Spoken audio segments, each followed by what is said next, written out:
Alors, une fois qu'on a défini les éléments d'une attitude positive, il nous reste à savoir comment communiquer de façon positive.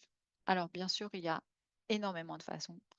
Je vous en ai choisi une qui s'appelle la communication non violente, qui a été développée par Marshall Rosenberg, un psychologue américain, qui l'a développée dans le monde entier. Il a créé des écoles de la paix, il a créé, et ça a été repris sous beaucoup de pays différents. Elle a le mérite d'être simple, de, d'être vraiment efficace. Et c'est pour ça que je vous l'ai donnée, parce que ça vous permettra d'avoir une clé fondamentale qui est facile aussi à mémoriser. Bien sûr, vous pourrez toujours l'enrichir et il y a beaucoup de ressources disponibles sur Internet en matière de communication non violente. Donc, ça s'appelle Non-Violent Communication et ça se déroule en 4 étapes. Donc, je vous les ai mises en anglais comme elles sont: Observation, Feeling, Need and Request. Et puis, on va voir en français comment ça se développe sur chacune de celles-ci. Maintenant, vous trouverez peut-être incongru qu'il y ait une girafe sur cette image. Je l'ai mise là parce que c'est l'emblème de la communication non violente.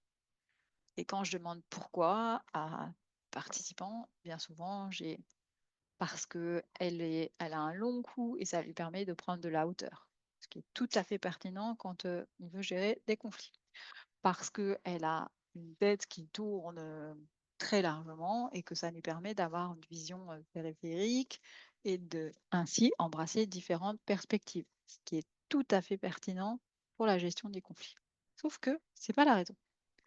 La vraie raison, c'est que il y a un organe dans l'abdomen de la girafe qui sert de pompe et qui doit monter le sang au cerveau, c'est-à-dire à au moins 1,50 m, puisque la girafe a tout le cou très long et qu'il faut donc une énorme pompe pour pouvoir monter le sang et alimenter son cerveau.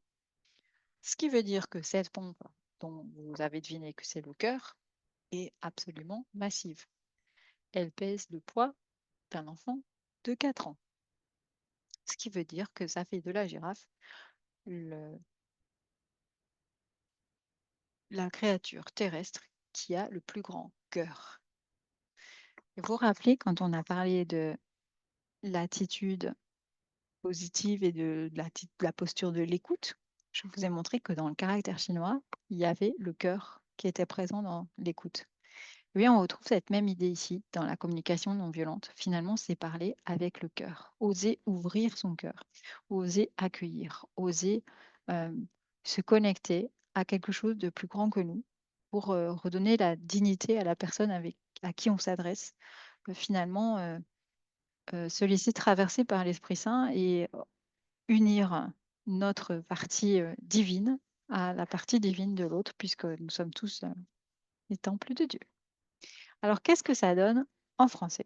Eh bien, en français, je vous l'ai mis sous l'acronyme OSER, comme ça, ce sera facile à retenir. C'est oser parler avec son cœur, oser accueillir, oser euh, prendre la parole, oser clarifier les choses, oser dialoguer, oser s'ouvrir. Donc, en communication non violente, nous avons donc ces 4 étapes. La première, c'est l'observation. Je remarque. La deuxième, sentiment ou émotion. Je me sens. La troisième, expression des besoins. J'ai besoin. Et la quatrième, requête ou demande, je voudrais. Et vous remarquerez que tout commence par je.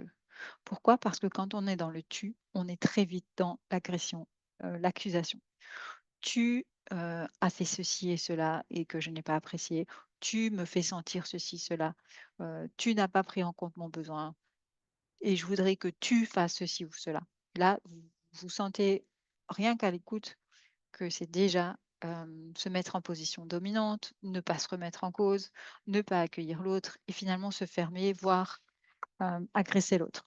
Et à partir du moment où on agresse, bien réaliser que on stimule les mécanismes de défense de la personne en face et donc des réactions du type cerveau reptilien qui foncièrement sont nuisibles ou en tout cas peuvent détruire les relations puisque elles appartiennent au monde des reptiles qui, eux, n'ont pas de relation et donc n'ont pas à détruire ça. Mais par contre, pour nous, C'est dommage parce que l'essentiel de ce qui nous importe, c'est justement les relations. Alors, la première étape, observation, ça va sûrement vous rappeler tout ce qu'on a vu en termes de préciser nos observations. Donc ici, c'est je remarque des faits que n'importe qui d'autre aurait pu remarquer aussi, et je vais les compléter si besoin, parce que j'ai une seule partie de la vérité, j'en ai un petit bout, et il est possible que j'ai besoin d'autres morceaux du puzzle. Je remarque des comportements et j'utilise des mots des verbes d'action pour les qualifier si j'en ai besoin. J'évite de plaquer une étiquette qui touche à l'identité de la personne. Deuxième, c'est les sentiments. La différence entre sentiment et émotion, c'est que émotion, c'est quelque chose d'assez fugace, ça disparaît assez vite, alors que les sentiments durent. Je me sens.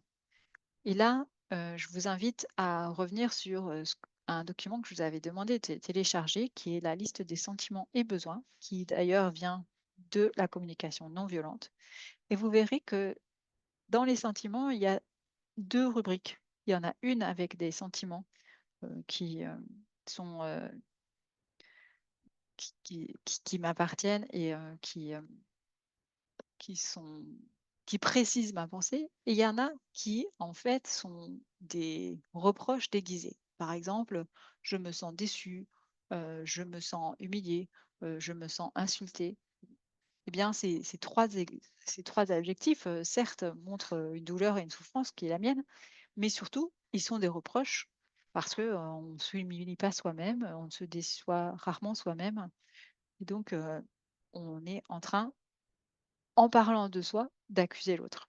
Donc, je vous invite à faire très attention, à bien préciser avec beaucoup de nuances votre sentiment.